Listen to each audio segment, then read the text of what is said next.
So hello everyone, इस video में हम लोग एक्सरसाइज नंबर 4.1 के क्वेश्चन नंबर सेकंड का थर्ड क्वेश्चन देखते हैं।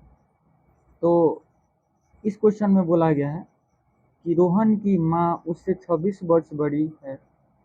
उनकी आयु का गुणनफल अब से 3 वर्ष पश्चात 360 हो जाएगी, तो हमें रोहन की वर्तमान आयु ज्ञात करनी है। तो इसको द्विघात समीकरण के रूप में हमें बदलना है। तो क्वेश्चन में ध्यान देंगे तो रोहन की माँ उससे 26 वर्ष बड़ी है, मतलब रोहन से उसकी माँ 26 वर्ष बड़ी है। तो हम लोग पहले मान लेंगे इस क्वेश्चन में कि माना माना रोहन का वर्तमान वर्तमान उम्र बराबर x वर्ष। ठीक है, तो रोहन की माँ उससे 26 वर्ष बड़ी है, इसका मतलब हुआ कि जो रोहन की माँ है, तो माँ का जो वर्तमान उम्र होगा वो रोहन से 26 वर्ष बड़ा होगा। तो 26 वर्ष बड़ा का मतलब हुआ कि x और उसमें हम 26 ऐड कर देंगे तो मेरा रोहन की माँ का उम्र आ जाएगा। ठीक है, नेक्स्ट इसमें बोला गया है अब से 3 वर्ष पश्चात, मतलब ये वर्तमान उम्र है, प्रेजेंट एज है, और अब से 3 वर्ष पश्चात का मतलब हुआ कि हम 3 वर्ष इसमें ऐड कर देंगे तो 3 वर्ष बाद वाला एज आ जाएगा। तो इसका मतलब हुआ कि हम लोग लिखेंगे यहाँ पे 3 वर्ष पश्चात पश्चात रोहन का उम्र। तो अभी x वर्ष का है, 3 वर्ष बाद x प्लस 3 वर्ष का हो जाएगा। नेक्स्ट अगर हम 3 वर्ष बाद देखें रोहन की माँ का उम्र, तो रोहन की माँ का उम्र हो जाएगा आपका प्रेजेंट में आपका x प्लस 26 है और इसमें 3 ऐड कर देंगे हम लोग, तो ये मेरा कैलकुलेट होकर आ जाएगा x प्लस 29। तो इतने वर्ष सबका क्या हो जाएगा, रोहन की माँ के 3 वर्ष पश्चात उम्र हो जाएगा। क्वेश्चन में मेंशन किया गया है 3 वर्ष पश्चात उन दोनों के उम्रों का गुणनफल 360 हो जाएगी। मतलब हुआ कि इनके उम्र, रोहन का उम्र और रोहन की माँ के उम्र का गुणनफल 360 के बराबर हो जाएगी। तो यहाँ पे लिखेंगे हम लोग अकॉर्डिंग टू क्वेश्चन रोहन की 3 वर्ष बाद उम्र आपका है x प्लस 3 और 3 वर्ष पश्चात रोहन की माँ का उम्र है x प्लस 29।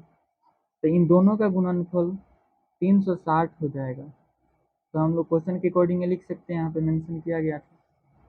तो इस प्रकार से हम इसको सॉल्व करते हैं तो एक द्विघात समीकरण हमें मिल जाएगा। तो आइए देखते हैं। तो मल्टीप्लाई करने का तरीका होता है x और इंटू में अगले वाले टर्म को यहाँ पे ब्रैकेट में अंदर कर लेते हैं, फिर यहाँ पे 3 और फिर अगले वाले ब्रैकेट को क्लोज में कर लेते हैं, इक्वल टू विद 360।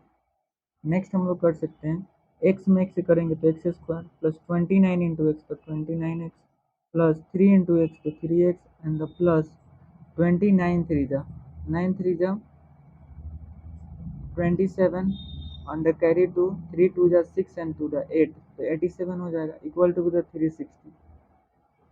नेक्स्ट हम लोग इसको सॉल्व करते हैं। तो ये दोनों सेम टर्म का है, दोनों में x है, तो पहले यहाँ पे हो जाएगा आपका एक्स स्क्वायर और प्लस 29 और 3, तो ये आपका हो जाएगा 9 और 3 12, तो 32 इंटू एक्स प्लस 87 और यहाँ पे आपका है 360, तो यहाँ पे आने के बाद हो जाएगा माइनस 360 इक्वल टू 0। मतलब ये अभी एलएचएस में है और आरएचएस में, सॉरी आरएचएस में और एलएचएस में लेकर आएंगे हम लोग तो माइनस प्लस हो जाता है और प्लस का माइनस हो जाएगा।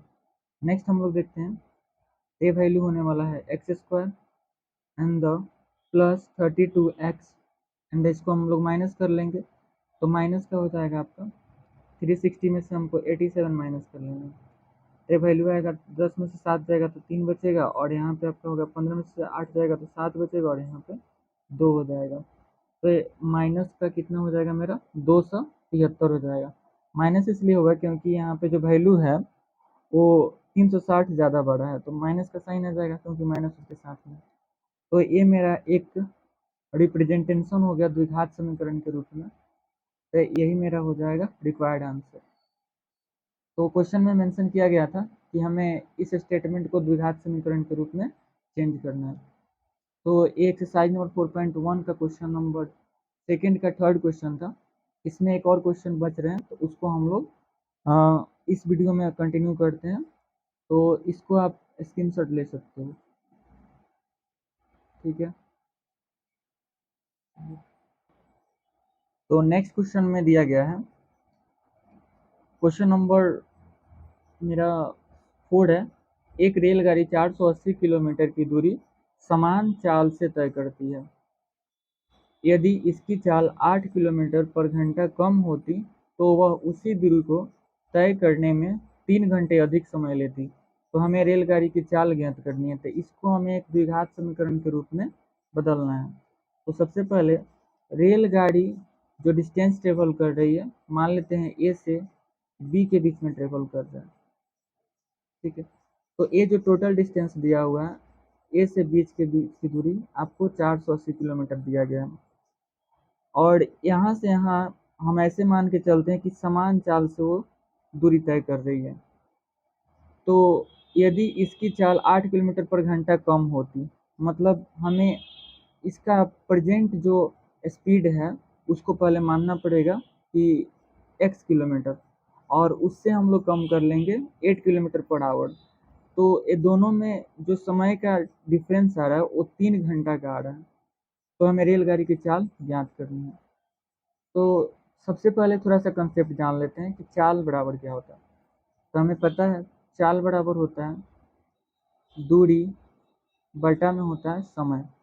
अब देखिए, दूरी बढ़ाइएगा तो चाल भी क्या होता है आपका, बढ़ जाता है, यानी डायरेक्टली प्रोपोर्शनल है। अगर समय को कांस्टेंट करते हैं तो, ठीक है। अगर हम लोग डिस्टेंस को कांस्टेंट कर दें, मतलब दूरी को कांस्टेंट कर दें, दूरी नियत रखें, और समय को हम अगर बढ़ाते हैं तो मेरा चाल क्या हो जाएगा, घट जाएगा, ठीक है। दूरी कांस्टेंट है और समय को बढ़ाएंगे तो चाल घट जाएगा, ठीक है। यानी हम बोल सकते हैं जो टाइम होता है स्पीड के इन्वर्सली प्रोपोर्शनल होता है।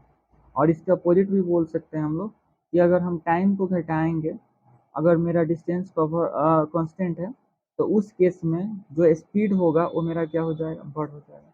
मतलब अगर समय कम लग रहा है तो मेरा चाल क्या होगा, ज़्यादा होगा, और समय ज़्यादा लग रहा है तो मेरा चाल क्या हो जाएगा, कम हो जाएगा। तो यहाँ से अगर हम समय कैलकुलेट करेंगे तो समय बराबर क्या हो जाएगा, दूरी और बटा में हो जाएगा मेरा चाल, ठीक है। तो इस वाले फार्मूला पे ध्यान देंगे तो डायरेक्ट हम इसको शॉर्ट में लिख देंगे t equal to with d by speed, मतलब डी फॉर डिस्टेंस और एस फॉर स्पीड और t for the time. So आइए इस क्वेश्चन को देखते हैं, ठीक है। तो पहले मान लेंगे कि जो रेलगाड़ी है उसकी चाल जो है वो मेरा x किलोमीटर पर आवर है, ठीक है। तो लिखेंगे यहाँ पे सॉल्यूशन में, माना माना रेलगाड़ी रेलगाड़ी की रेलगाड़ी की समान चाल बराबर x किलोमीटर पर आवर, ठीक है, x किलोमीटर पर आवर। तो यहाँ पे मेंशन किया गया है कि 480 किलोमीटर दूरी समान चाल से तय करती है। तो समान चाल मतलब ऐसे मान के चलेंगे कि मेरा चाल जो है वो कांस्टेंट है, x किलोमीटर पर आवर है। तो इसमें जो टाइम लगेगा हम इसको टाइम नंबर 1 कह देंगे, ठीक है। तो यहाँ पे लिखेंगे चूंकि टाइम नंबर 1। तो टाइम इक्वल टू हमको पता है क्या होता है, टाइम इक्वल टू होता है डिस्टेंस अपॉन द स्पीड। तो मेरा डिस्टेंस यहाँ पे कितना है, तो डिस्टेंस मेरा है 480 किलोमीटर। इतना ही दूरी तो तय करना है ना। तो मेरा दूरी जो होगा 480 किलोमीटर हो जाएगा। और जो चाल है तो चाल मेरा कितना है, x kilometre per hour, x kilometre per hour हो जाएगा। इसको हम लोग इक्वेशन नंबर 1 मान लेंगे। और इसमें क्या है कि ये टाइम नंबर 1 आया, मतलब अगर x किलोमीटर पर आवर से 480 किलोमीटर दूरी तय करेगा तो उसको समय टाइम नंबर 1 लगेगा। फिर क्वेश्चन में आपको मेंशन किया गया है कि जो रेलगाड़ी का स्पीड है वो 8 किलोमीटर पर आवर कम कर दिया जाता है, 8 किलोमीटर पर आवर कम कर दिया जाता है। इसका मतलब हुआ कि अभी तो x किलोमीटर पर घंटा था अगर हम इसको 8 किलोमीटर पर घंटा कम कर देंगे तो नया चाल क्या बन जाएगा? तो नया चाल हो जाएगा मेरा, नया चाल हो जाएगा x किलोमीटर में से 8 किलोमीटर पर घंटा घटा देंगे तो नया चाल मेरा बन जाएगा x माइनस 8 किलोमीटर पर घंटा। अब इस चाल से आपको तय करना है 480 किलोमीटर की दूरी, तो उसमें टाइम दूसरा लगेगा ना, तो टाइम क्या लगेगा मेरा t2 मान लेते हैं। तो नया समय लगेगा मेरा t2, distance upon the speed हो जाएगा। तो डिस्टेंस मेरा तो 480 किलोमीटर ही है, और जो नया चाल बना वो कितना हो गया x माइनस 8, तो हम यहाँ पे लिख लेंगे x माइनस 8। तो ये आपका नया टाइम निकल कर आ जाएगा, टाइम नंबर 2। अब देखिए यहाँ पे स्पीड क्या है x किलोमीटर पर घंटा है, और यहाँ पे स्पीड क्या है x माइनस 8 किलोमीटर पर घंटा है। इसका मतलब हुआ कि ये जो स्पीड है वो कम है और ये स्पीड क्या है ज़्यादा है। मतलब स्पीड कम है तो टाइम क्या लगता होगा, तो टाइम मेरा क्या लगता होगा, स्पीड कम है इसका मतलब टाइम ज़्यादा लगता होगा, और स्पीड ज़्यादा है इसका मतलब टाइम क्या लगता होगा, कम लगता होगा। मतलब t2 जो मेरा टाइम है वो क्या लगेगा as compare to be the t1, t2 जो हो जाएगा मेरा ज़्यादा हो जाएगा, मतलब टाइम इसमें ज़्यादा लगेगा बिकॉज स्पीड कम है, और t1 यहाँ पे क्या हो जाएगा, स्पीड ज़्यादा होने के कारण टाइम कम लगेगा। तो इसका मतलब t2 बड़ा होगा t1 से, t2 is greater than the t1। Okay, तो t2 is greater than the t1, तो t2 ग्रेटर देन t1 होगा, इसका मतलब हुआ कि हमको t2 में से t1 घटाना पड़ेगा।